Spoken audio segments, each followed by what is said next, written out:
या यूं कहें कि इंडिया की पॉपुलेशन 140 करोड़ है, यानी कि 1.40 बिलियन। लेकिन क्या आपको पता है इंडिया में 1.6 करोड़ लोग ही टैक्स पे करते हैं, यानी कि 1% या 1.05% से थोड़ा ज़्यादा लोग टैक्स पे करते हैं। कई बार हमें मीडिया में, कई इंटरनेशनल रिपोर्ट में ये सुनने को मिल ही जाता है कि इंडिया के लोग कम से कम टैक्स पे करते हैं, इसलिए इंडिया का डेवलपमेंट और ग्रोथ तेजी से नहीं हो पा रहा है। लेकिन इसके पीछे मेजर रीज़न ये नहीं है कि लोग इनकम छुपाते हैं, ईमानदारी से टैक्स नहीं पे करते हैं। ये बहुत बड़ा लोगों का मिथ बना पड़ा है।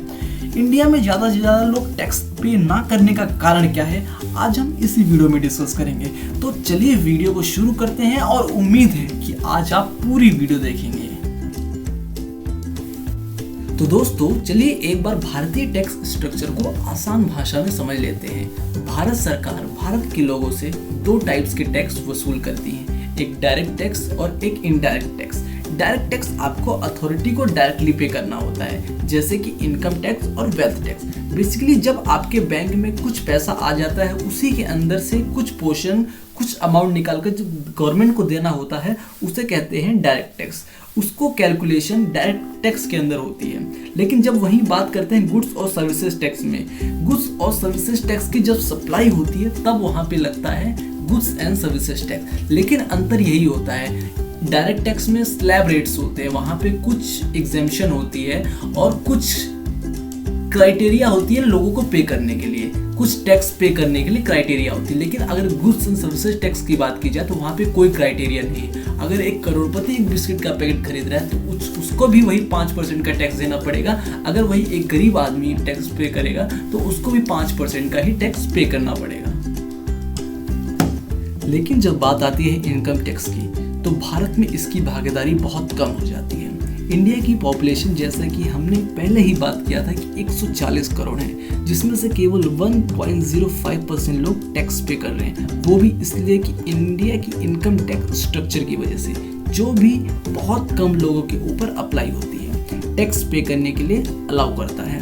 इंडिया में आज की डेट में अगर आपकी इनकम 5 लाख से ज़्यादा है तभी आप इनकम टैक्स पे करने के लिए एलिजिबल हो, यानी कि आपको इनकम टैक्स एक्ट 1961 तभी अप्लाई होगा जब आपकी इनकम 5 लाख से ज़्यादा है। अगर आपकी इनकम 5 लाख से कम है तो आपको एग्जेम्पशन मिलेगा और आप कोई भी टैक्स देने के लिए लायबल नहीं रहोगे। लेकिन मैं आपको एक जानकारी बताता हूँ, उससे आप हैरान रह जाएंगे।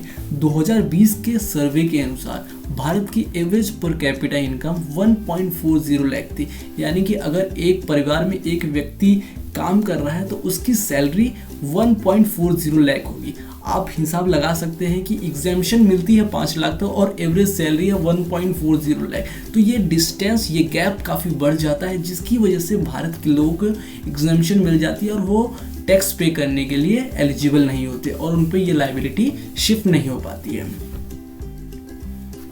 यूँ तो भारत में केवल 3% लोगों का इनकम 5 लाख से ज़्यादा होता है, लेकिन उसमें से 2% लोग ऐसे हैं भारत में जो अपनी स्कीम, गवर्नमेंट स्कीम दिखा के, डिडक्शन दिखा के, इन्वेस्टमेंट दिखा के उनको भी टैक्स बेनिफिट मिल जाता है और उन्हें एक भी रुपए टैक्स देना नहीं पड़ता। आजकल कई बिजनेसेस, HUFs, कंपनीज पूरा तरीके अपनाते हैं और कई गुना टैक्स कम कराने के लिए एलिजिबल हो जाते हैं और फिर टैक्स पे करने का आंकड़ा वही 1.05% पर आ जाता है। अगर हम विश्व के साथ अपने देश के टैक्स स्ट्रक्चर को कंपेयर करेंगे तो वहाँ के लोगों को अपनी इनकम में से कुछ % टैक्स देना ही पड़ता है। लेकिन ऐसी बात नहीं है बिल्कुल कि भारत में ये केवल 1.05% लोग ही देश को चला रहे हैं। हमारे देश में गुड्स एंड सर्विसेज टैक्स से लाखों करोड़ों रुपए जनरेट होते हैं, जिसमें पूरी देश की अच्छी भूमिका होती है। लेकिन मुख्य कारण देश में इनकम टैक्स देने का सिर्फ इनकम को 5 लाख से नीचे दिखाकर नहीं, बल्कि और भी बहुत तरीके अपनाए जाते हैं, जैसे कि मनी लॉन्ड्रिंग, कैश में पैसे जमा कराना, गोल्ड में कैश लगाना, रियल एस्टेट में पैसे लगाना, स्विस बैंक में पैसे डालना, दूसरे देशों के अंदर शेल कंपनी खड़ी करना, उन्हें पैसे ट्रांसफ़र करना और लाखों करोड़ों रुपए नहीं दिखाए जाते, जो सबसे बड़ी समस्या है। आज RBI, CBDT, CBIC देखकर हमेशा पता लगाने की कोशिश कर रहे हैं किस तरीके से इनको बाहर लाया जाए और हमारे देश में टैक्स का आगमन हो।